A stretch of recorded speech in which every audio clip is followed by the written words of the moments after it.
Бүгін 22 май 2023 жыл. Мен өзімнің екінші круизімде MSC Seashore деген осындай керемет, әдемі круиздік лайнермен бірге демалып жатырмын. Өте керемет демалыс. Бүгін круизімнің екінші күні. Сицилия аралындағы Палермо деген қаладан шықтық қазір. Қазір міне жүзіп кеттік.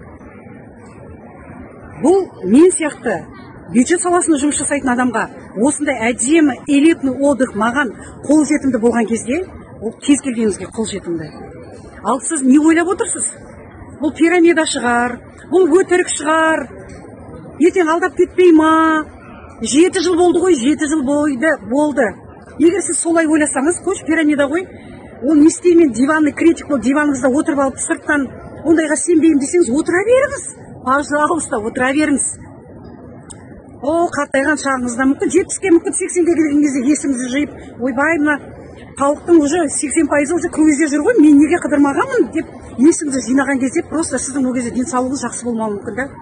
Аяғыңыз жарамауы мүмкін өстіп қыдыруға. Ал мен өйтіп ойлаған жоқпын, пирамида деп ойлаған жоқпын. Мен осы компанияның адал екеніне көзім жетті. Өзім осы компанияда 5 жылдамын. 3-ші круизім алып отыр менің. 2 круизімде жүрмін уже.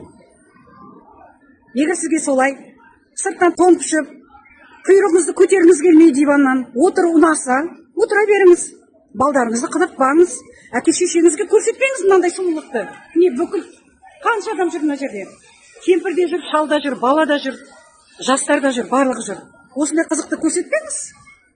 Не қыласыз көрсетіп? Сізге ұнайды ғой, телевизорды қосып қойыңыз да диванда отырыңыз.